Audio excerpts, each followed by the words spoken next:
بسم الله الرحمن الرحيم. إن الحمد لله نحمده ونستعينه ونعوذ بالله من شرور أنفسنا وسيئات أعمالنا. من يهده الله فهو المهتدي ومن يضلل فلا هادي له. وأشهد أن لا إله إلا الله وحده لا شريك له وأشهد أن محمدا عبده ورسوله. أما بعد عباد الله اعلموا أن أصدق الحديث كتاب الله خير الهدي هدي محمد صلى الله عليه وسلم شر الأمور محدثاتها وكل محدثة بدعة وكل بدعة ضلالة أشارنا الله تعالى إلى البدع. آمين. قال الله تعالى يا أيها الناس اتقوا ربكم الذي خلقكم من نفس واحدة وخلق منها زوجها وبث منهما رجالا كثيرا ونساء واتقوا الله الذي تساءلون به والأرحام إن الله كان عليكم رقيبا. يا أيها الذين آمنوا اتقوا الله وقولوا قولا سديدا يصلح لكم أعمالكم ويغفر لكم ذنوبكم ومن يطع الله ورسوله فقد فاز فوزا عظيما. يا أيها الذين آمنوا اتقوا الله حق تقاته ولا تموتن إلا وأنتم مسلمون. أما بعد bari ole me continueri la tafsiru la masratul maida kono bi ni arson tamba taala aya bi saba anin sagi nyola ma ni na tangabula ko bi gomo ani sagi bi saba ni sagi donc ba taala non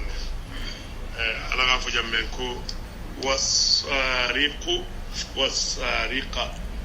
fa akramba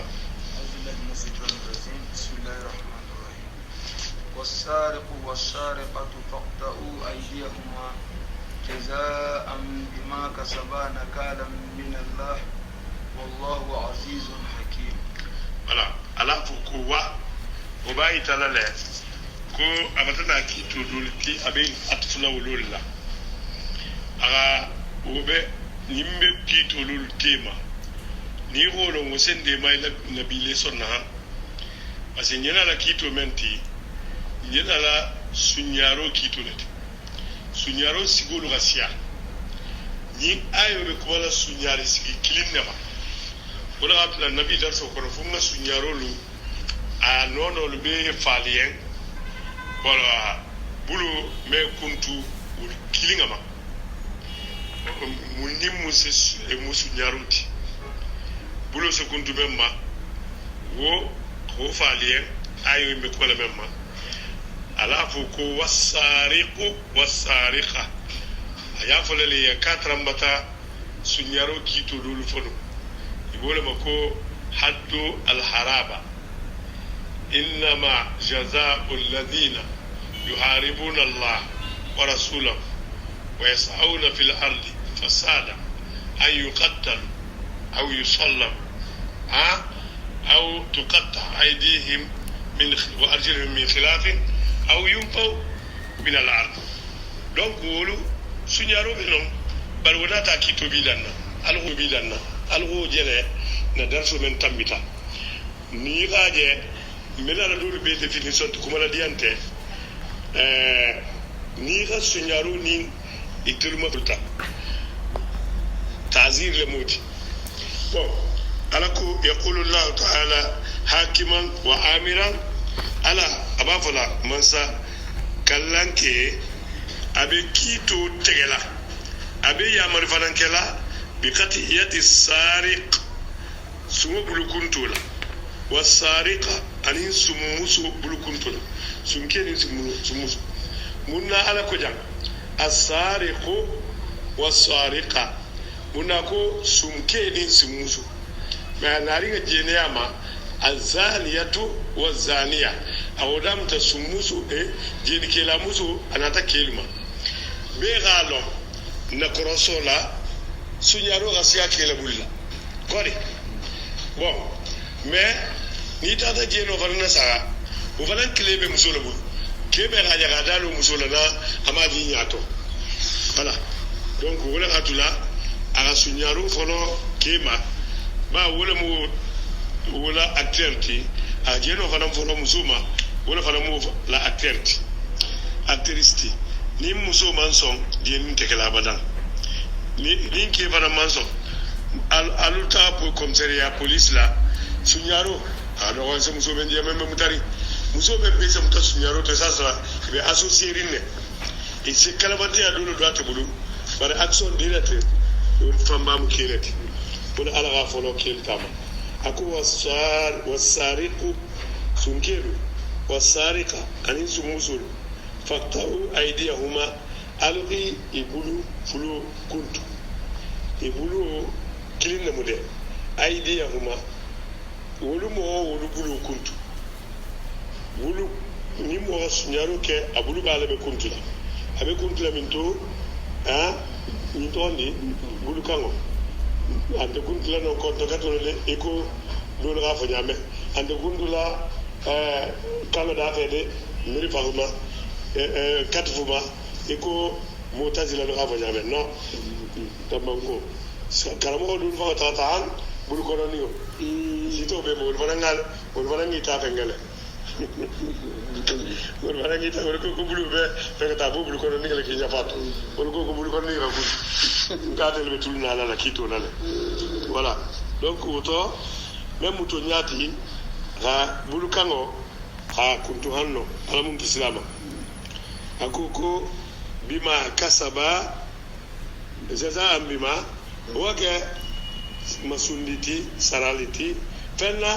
kasaba ifulu ga menyi nakalan min Allah aketa siti kafatan alala mo kutalu fana ni ga mo bulu kuntu je iri mira ko ni fana nga sunyaro ke mulo be kuntu lale wake no la sabati ala bulu wala ko inna Allah ashaddu tankila atela no to rasia mohoma ni ga mo bulu kuntu je ita fo yen ko ni bulu kuntu la munna ka bulu kuntu ta sunyaro leto e banante sunyaro ke la wudlato ala wudta wala ba bon aku wallahu ala ama fo jande ghafurur rahim me benja ko azizum fangamalamu hakimun aga kulla jamen ala nyagani نظام الحكمة وضع الشيء في موضع الحقيقي كفكو فعلا على دولا أغبنجيما لا أغبنجيما قال على الله bon أكو فمن تاب من بعد ظلمه ولو تسلم سمو تسلم نيبن ناتنا توبي على سنيارو كولا وأصلح أغا كوتو نينياكي بارا نيمالوكي wani doti a teman na sadi sunyaru ma bitu Allah ta'ala ya ko mbaru musunyaru lati mbata bula ma ke bitu wala ga to jan aslah halati fa inna Allah ko ala yatubu alayhi ala se wala tubu mutale inna Allah ala ghafurur rahim woni inin jang fanam benti nyoma parce tubu yurbo gafaro la mutubu rahim hillo la fana mutubut la mututi bon ngala na indogrupe alliance le mario wa qawluhu ala la fu was-sariq mata tukta yad as-sariq parce que ni abebe na yinina wala mu bulu kuntuti as-sariqatu mario sariqa munti komina dhulub al-azima junubu bilbil palemu atola kafango ko kabira min al kabair atola gani abila men me ghafari funi tubitima allati harramaha Allah ala man haramiya ta'ala man sakallake wa rasuluhu ana lakida warattaba alaiha al hadd fi ad dunya préparation para kada fe ka haddu ta asiyaka dunia inkolo وعقوبة النار في الآخرة نيمان توبي حدو من بوي توجان فلان أبيك إبن مبكلا ألقى من مسيرين يغطى جعل متى كونو على منكسوما ولا غطى حدو غبا ما جاو غفي سوت أتي أتا جعل ما يتبولا جيفيو إبن جانلا نيفتي موتا كلما نضجت جلودهم بدلناها جلودا غيرها ليذوقوا العذاب nim fati janita amota ala hu korondo ha fati kutala akero fana menta tazim men tosi parce que ira fati je abe jalila na mota ta me tosi donc ni kabi do janta nyame e mota jan ala ko tari to si ala se bulu kutata ani fati kutata ala layma ala mun kislama وقد بايع رسول الله صلى الله عليه وسلم الصحابة كلا على بيع أوديل سايب لما ألا يقعوا فيها كي كنا سنيارك يبايعك ألا أسرق ولا أزني ولا نت سنيارك لن تجيني كلا donc ni gaje bai'a modu ni muslimiyatu ila alesh ila nin sori bedunna sori ato di gaje sabo ko sori hakilu wado ko sori ala mo ko bakana don neme akungol jenti ni ni bulu lele kabay adi mo memma ira da ma kummen kam piro honoré piro respecté awa bai'a udla munna kila nata afu yen kuy me sunyarke parce que sunyaru mo de sunyaru na maru le voilà فيها وهذا مما يدل على إذن هذه الجريمة كو بايتنا له كو سنيارو مو كريمو بيري بالت والسرقة سنيارو منافية للإيمان أن الإيمان تدلاكلين كلنا مولا الرسول صلى الله عليه وسلم يقول الزاني حين يزني وهو يزني ليس بمؤمن لا يزني الزاني حين يزني وهو مؤمن أقول ولا يسرق السارق حين يسرق وهو مؤمن سمو ما سنيارو كي هذا الإيمان أبي فتيتو نيبا تنيالا سنيارو كي لا الإيمان أبي بوشي لفولو أبري أنا سنيارو كي نيري فانا ساقا ساقيما سنيارو بونيالي جينو بونيالي donc مؤمن لا بارانتي مؤمن لا بارانتاتي والناس سواسية مول بي كانيانتالي في العقاب سنيارو ايانكاتو ما على جريمة السرقة سنيارو كريمو ابليكي ما مثلا نين دنيا كيتلا لا لولم فاني غدو بيبولو سرنga ملائكه كوري فاني مو وباتي سرنga ملائكه Arabie Saoudite Fahad adin kira ada ka fnyo ka tulum balo ko laten e sigiri tibili kan ni ne be gagné la imme gagné do la do ta gagné ta mari do o bunga fara ya ka bata dimi adin do ri kan ni ne be gagné la e be sigiri tibili ka be dimi ngala ate aka fnyo ko la bo gagné ta ma ate man gagné adimi ta o bun o be jella o bun ha fara ato ha fara manzolo malati ke ba ko ira dinga samba ko rafa ko an-nafs bin nafs wadra ala brenseriti tu abdallah king abdallah ru abdullah ko ora sori le corrompi ka fadu manene ka dinga ta sarati angleterre sankiling abi angleterre la ira ko di bata gadi même na mo hol fata ko billante ko do ko mediya e mandiya e tata dingi wala ben anari ka sankilin ko la ha man sabala ben billahi ana ta man sankilin ke ala ga ta ko da ga atel tu ministre de la jeunesse et des arts et sports amada ala ma tuye e ga la bori hadoma ala boy berate ba ga metema donc wala ga tula misilimiya kusilen ko nta misilimiya kono mansadingo ani fentanigo goditigo ani godinti membulu albera kito kilin wala kila sallallahu alaihi wasallam ako ilata ila intervention di Usama bin Zaid ya Zainab al-Makhzumiyya musoga sunyaroke ya musoga sunyaroke itata intervention nanyini kila ma iko tonse ganibi même pas pour la kila kara ya famu soyimo be saibul be silanta iko ya ko Zaid din Usama bin Zaid ko ya tawoya ko ga intervention ke parce que wadi le kila ya kati ala da ne kani ababa fa daga da ya kani ala bingi diga ta radio mo ito be fata dingo voilà a digata ala fingidi musota ka diwolema a cousine anata muso be tala banga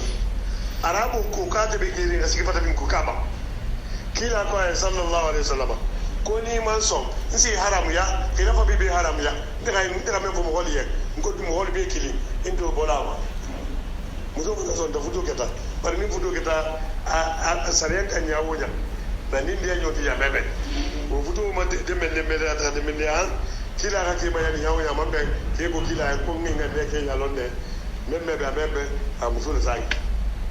to muso le sai se ala kila ya mari ba muso fara na la fabi bata e sabari kila la ya moro koto e tontama ala ka kila ya mari ka muso futu a muso futu voilà o zaid kilin wol don to fatal qur'an sai bol to ko lamma qala zaid minha watara ala ka tele kilin to ko sai bol to alquran ko no obe no fatabinga mu ijobi ga boja ataji kila ga itala mo golla ko rasisimiente dunia ka rasisimiente ala bulu ari ala bilal tago ko kala moti ala bulu kiwoti amango ko abeta mala janna ko no a bilal kameji ala ta bilal mai ga ko ita no sotodi bilal ko konna baro man sai mo gon tabarati ko me wadani man salli muta ni ngura to wadalla bana ngara ga fasari kila ko kira je to walla donc on ka hisu mu ka ku balat voilà entrambe bilal histoire le folo ko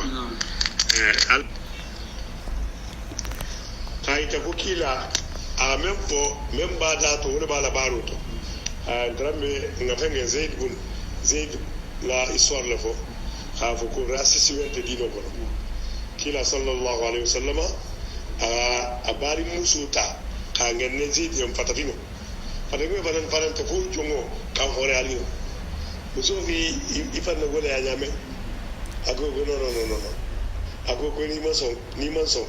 ite bayni la famille salbe haram ya ambar go sigima muso son tan siga ke ku be kanobi je ani nyasila ngabi je donc futu fayda man na ben a madam batal zai na taje abokila ko ngi ngane jele ngi ne ganyi fa a muso le sagi voilà donc ati zai di kiligo drone to ko fata sai buru beto so rano ko lamma qala zaid minha watara zawaznaka ya voilà wala moti bon allons continuer ayyan kada sare asaribu suke ta nyawonya in valeur entre sagala irbaru me ko le sagala alla kila ko law anna fa kabina ta ito ko jombe usama la ko am tije duma kai ta gora silina tan dari do ko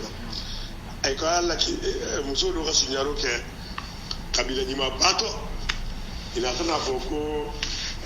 alunga kata nin kana fa ko me na nin kan imulu kana kuntu na be folo nyaadi kila e sai ba kiligo me ngali e ko zedu dinke usama ko le gadi kila ya ngasiam mobedi kalu kiyama ko bananta ta tata intervention ke kila sallallahu alaihi wasallam anya wulita adiminta yale fatagi ni diminta foi i patise wuli adiminta fa fate wulita akoko ibe ala la haddo ibe intervention kala wala ako wallahi hal ni fatima la su nyaro ben sabulu voilà o bayta la ko na dino ni duniya tan tekilimti fanni godo bi wulla hadme boyma fanni godo ma sadimiti ameke faida wasalat ila al imam ni sunyaro krim sita mansuma wajaba tanfidha wa krimu haddu hukumata wajibiya wala yanfa'u tanazul anha ha buka kan tele sunya asirin kula mansuma konga mbadaliya on ta tabit ومن أعظم السرقات سنيارو بمنجر غبو سرقة بيت مال المسلمين كأيتا لا نافلو سنيا ولا جنوب غبو غبيت فونكسيونير لا سنيارو غبو غبيت بس إنتل من بيجي سكرين مثل كورو جانته أنا من بيجي من الماري دو نافو تقول لك نقول ميتي نين فونكسيونير كلينا سنيارو كه fanni mandi yar kemal islam ben yam ayadi fanan tara tawuja me mo kili o wadi o badi yamangu kodi awa wala gatla ni ngaw ame ko di fayna ya ka agni directeur awara bangi belbelet ajana mo malang ajana mo mading kasayen والله وأكون غسيابيتي فهو ملك لجميع المسلمين أو لجميع المواطنين جمانا ديو بيل تامو وجودي أجمنت على ولي وليس لأحد معين منهم والقائمون عليه أنت موتاتي أكليج ministre men bulunya basi yang ni ministre men kata ministre département men atale mo ajo godo tala ta golele wodi tinta pinta ala dino go gondede ki tante abe karfa lilale ko igala sati gulma ande dani ita bunti vola de ako innama hum umana'um aw mu'taminun abe karfa lilale la manale mo ala hifdhihi ko igala mara wa tawzi'i amwalihi igana fulu totala limustahiqiha ani men wakan qadima ni ani sila faro la kan ila silu farala nani jina to la kan galdu mo wala bungala ya wurke nani musilu la kan nani ko lu la kan nani utal lu la kan o kede ni ta di ban sumbu ngala e ga jala madin ولا يحق لأحد منهم الاعتداء على أي شيء منه وهو من كان السبيروتا ولا بغير وجه حق فغاترا إبي بارلا كارو كسايري سراتا غادي بولو فمن اعتدى عليه نم ومن تحتنا جمالنا فلوتا فقد اعتدى على جميع المسلمين وجمعنا ديو بي بتابع حكومة دي وتقوم الدوائر الحكومية في الوقت الراهن مقام بيت المال أكو بي نقول ما نقول ببيت المال بلاس لا أنا بدو به علي كافر منصور بالكم نالو فمالو ممسلم ولولتي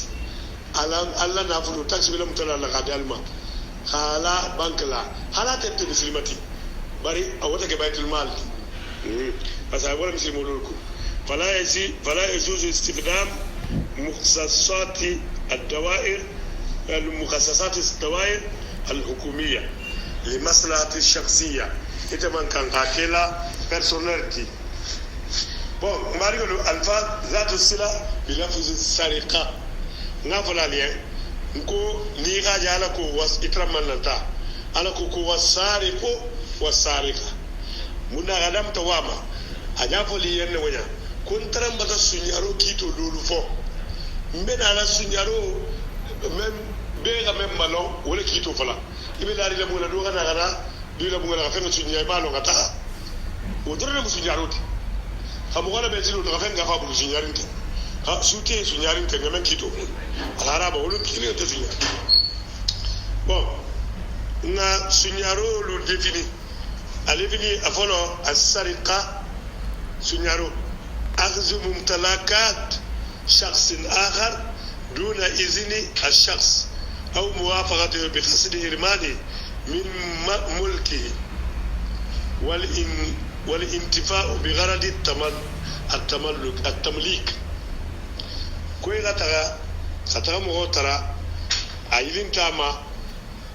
خفيا نغوتو ها على فمن نفابال فمن فنان mbiba bu ñaari selaw fana kituma ise mo wala fen sunya sa milliard ise ibulu man tege ise fen du wala sunya dinar killing ibulu ko kuntu also be lon les so in kolobi bawa okay bi khas itira itante ira sunya ma itira la baraka kitat al ikhtilasu وفنا سنيارو دول موتي اختلس الشيء أي استلبه نهجة قرا غاية ترى من يامي متمنا بوم حسب يقولوا ورنتونو اختلاس ومخاتلة ويعتمد السارق خلصة على السرعة كو ko jasudila bulla tari ala mala devoir abu tari anil harbi boro faranda tari al farqu bainahu wa bain as-sarikha difference mu mali sunyaro tema anna as-sarikha takuna khafiya sunyaro be kala nugumalata wal ikhtilas yakuna jahratan be jabala hada ibadallah tada ala amama nas be nyala wal ikhtilas ko sunyaro rome mujasundoti la yu'addu min as-sarikha atentes imak atakonti sunyalla لقوله صلى الله عليه وسلم ألا كلا لا فو سابلا أقول ليس على خائن ينت موما من جنفاك خائن سناو فلان ديفينيشن بسنيارو بنوما فلما ولا منتهب أني مومنا انتهابك ولا مختلس كاتو يالي جسون كلا كل موما مولا فاك جسون كانوا كاموتا anu ta bulu kuntula sariya kutala be lala takal bulu kuntu lala parce que ateni sarika digili bon mari la sabanyo jahadul amana wali khiyana wal tawajjadul amana jahadul amana modo atendo ta karafaila ubi a rijulu kira bo goni no yimante digu no ita ne la telefon kala fayla ki kala maranje awukata bi ko imam tange alu ita jigi kay le amanso siba jam falem wa inkaruha wal shahid wa inkaruha famanna karafatila famanna futima famanna ijru tala ni ba mai sabor ko jahdul amana aw al khiyana wal shahid aw al kha'in هو الذي يؤتمن على شيء بطريق الوديعة أفنو تاغا كرفاما إنما رانيه أو لا عارية أو بيان غافالا أو السلفة أو بيان جلالا ثم يدعي ضياؤه أتوان غافكو يا بيان كرفا ما فيلتا أو بيان غانكري أو ينكر أو بيان غافلو إما كرفا خاطر أبابو لا بطالة يتلزيه بطالة بار ago utomonal nata alun tata labul bitu hali galu mu furu nyaaw ya mek wata to gani iyo galu mu donc woto silen annahu kana indahu asa afo atlantente bulu ubi fa madum nan tata je furu nyaaw ya maji difference même bani su jaro tiba wala mukti fal farq bayna al khiyana aw al juhud was sarikha difference même bani su jaro tiba هو قصور الحرز في الخيانة خيانتا أنتانا برلا سموبا نانالي خسنياروك أرون تاكلما كلما رانا بولا بس يوم غادي ما ين يتقالوا لك يا فين كرباتنا يا لا ناغا نكاري وبيا غافو كيما كرباما بوليس زابكو نانا مو فري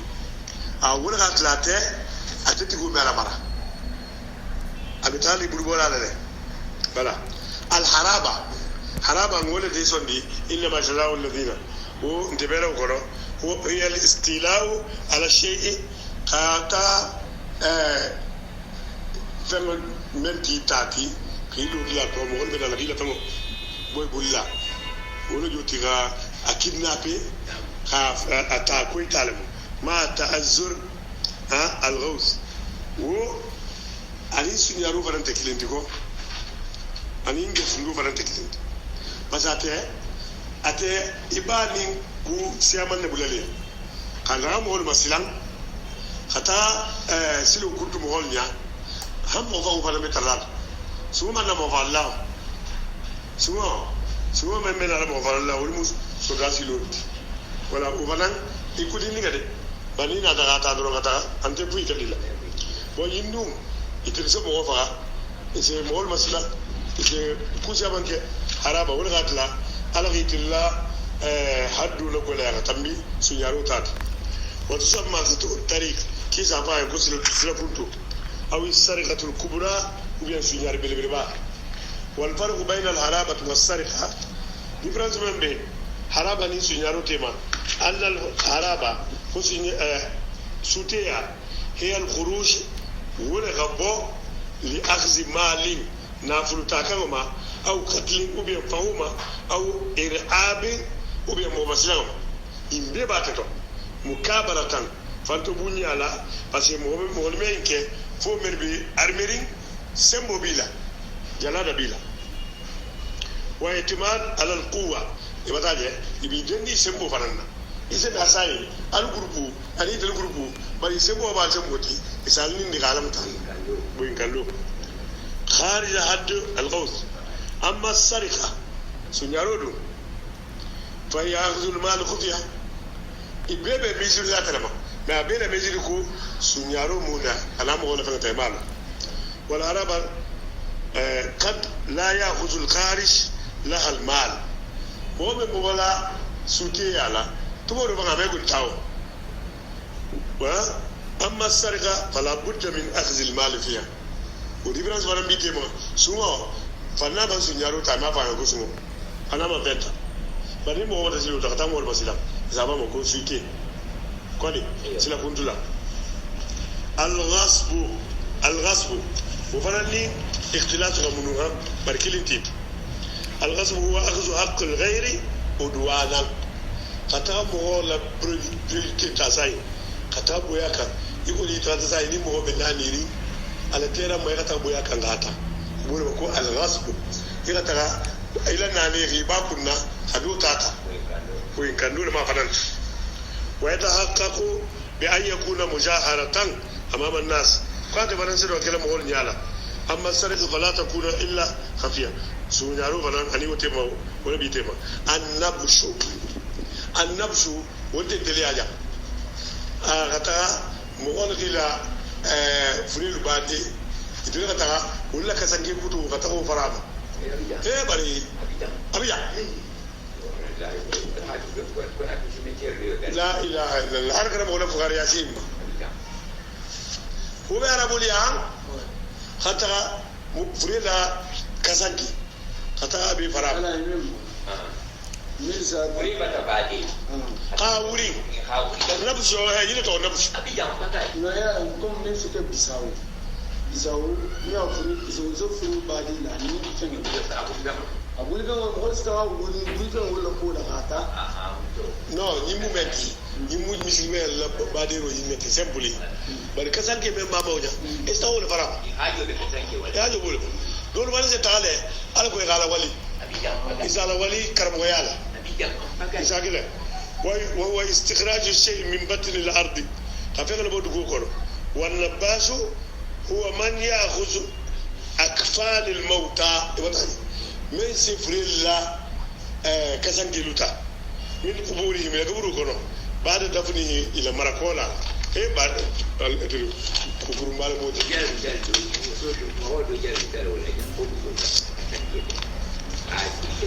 بالله كرمه الصافية النشل سنيارو دون فرمينتي هو المختلس خفيف اليد أدني اختلاس بيكلي جافنونا مو برا نم بلو غلطي يمو مو سيامن تقول بتلا سيكون ما تدي لوجا كاميرا اللي أنتي لا تلا بنعمل جاسونا تنجاسونا بارو قلت لا دوبي جنكرا توفو الغالو مو مالون نيمبا نافلو بابلو مليونير ما أبلجنا برالا على كونترات يتا تبابلو ولا برالا يو على كونترات يتا ولا بالله إلى مليونير أستا no udronte sababu ma ala contrat yi wo yakili kele kilim kula sama nani parce que amatu kula dalala aga fen ma wuda sasu al million babu ada yo aje ci yaro kala supermarket be nasina be sarna bar fen mu la jara bi dole bi bara ni ila wali ni ga mo do tasu nyal imabula mo do bi ni ga mo la jilu tayri ba sarala iri danka ira ni yuta le fala mo zo ko be kata to to jilu bi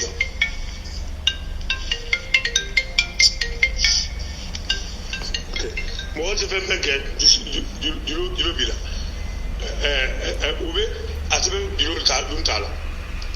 bon خفيف اليد من اللصوص يشق ثوب الغير أسمى الله فعلون فلن تجي ألقوا فم اللبو ويأخذ ما فيه على غفلة من صاحبه difference من بعدين do inte wala joti difference be mbali ikhtilas te jasunila te ate sa jasune yabato jasunila sa jasune yabato me doing o be jasu ate sinale khilaf yiji fu tege ata ou bien supermarket yi la felu ba jasu an-nahbu wa huwa al-akhdhu qahran avec ta force là abibul la te nyabana khabuta te alga sama nyoon tibo wal farq bayna an-nahbi was-sarqa an an-nahba la yakuna khafiya ko atemeke sonela atemeke la ibata la membulu wa sawala faram ba sawala la banta membulu bon shurut tatbiq hadd as-sarqa condition de be jannibe ala lafu as-sariqu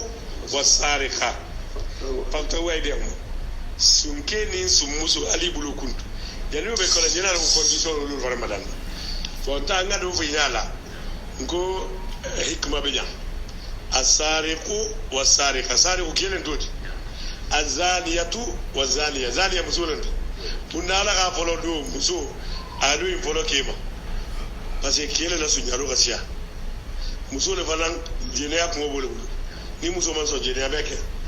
voilà bon a condition sile misilima sarenga gole de jani sarenga be boli to wallahi na ga karne ala condition do saka la budda min tawaffur adad min ash-shuruti fi sariqi condition do lo ga kan menu ga dafa su bulu hanya ni hadu be wala to wal masruq avec mon balan sunya o fana ta condition bi hatta yuqamu alayhi al-hukm hadu galu digoma wa yakuna bidhalika mustahiqan lil uquba o mo yete ngulti go gaben haddu nisab aw akthar okay wa min hadhihi shurut condition follow بلوغ المال المصروف حد النساب قولوا من الناس نياتا نساب وزي ونساب انتلي يجعل مليون سبعة أني واكي بقولوا لك no jago tanto jago na tamuti ate fala 80 grammes no 85 grammes yo mais dinar kilo minti o dinar kilo be talan 400,000 ko la muti 400,000 ko la dinar bi valeur do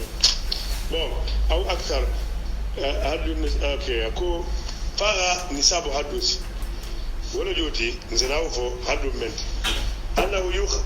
yukhadhu al-masruq min harzihi aga pego banan sunya ala maradla ala marata jamme ni la budu ta sanga la sila bakan ni men ngata ali maje e mafo bakusu yo ta famu an yukhas bi khufiya amangata hala bo mamba kalama an bi khufiya ta ngani nas bo mamba kalama ko minute dole tele ka woni ya bo mamba kalama fala yu'addu man aghadha mal ghayrihi nahaban أو غصبا سارقا ومنا مغنى نافلوتا النهب ما فعل فرسي لمطولا وبيغا أجاسا بلو سنيارين توتي بري هادو كتاب أبوله أن يكون المسروق محترما فهم بس سوغنا سنياتا esi mama yo femme bana sunyata a femme honorifique honorimat valeur be melno fala yu taddu bi sarakati al-khamri dolo bungo ala ke nyata yawonya million bu nataje yawonya nin sa sunyaro ketanon buru betagal ila dolo sunyaba dolo songo vanan etata ira kesi muru gilulama khayele khala kesta barnin dolo songo lemu abulun to kurtila parce que kubuta se garade bara abulun to kurtila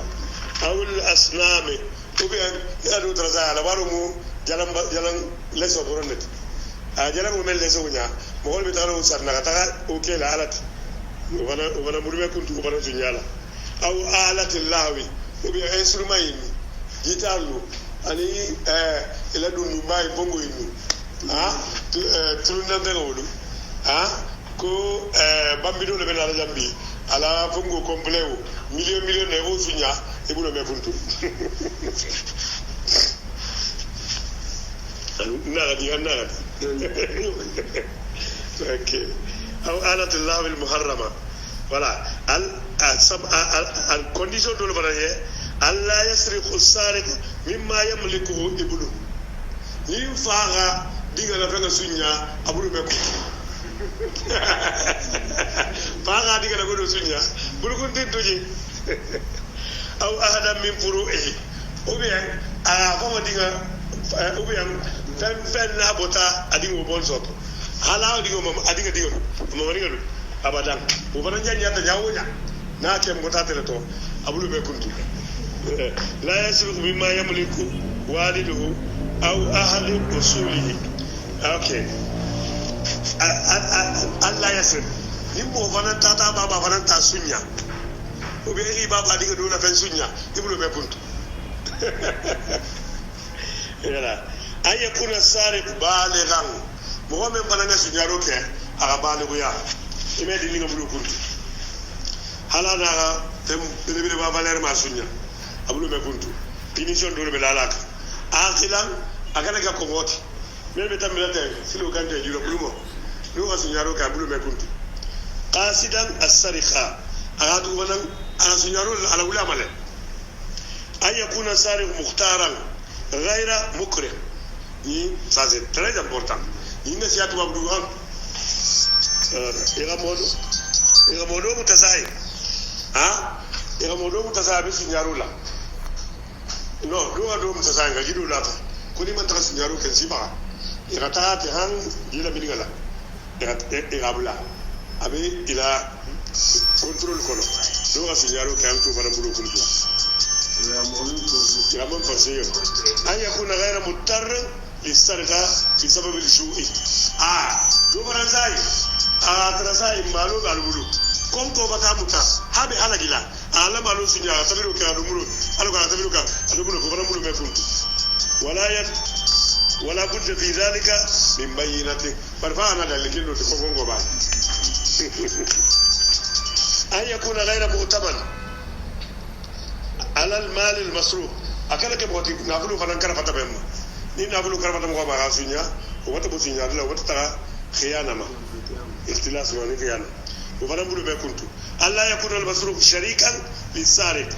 إتني مغدو بتا سوسيتي كريزاي alba la boutique la alla ba ba ninje ana ta ga sunya afana bulu ta kuntu ana ta bato alba to faamu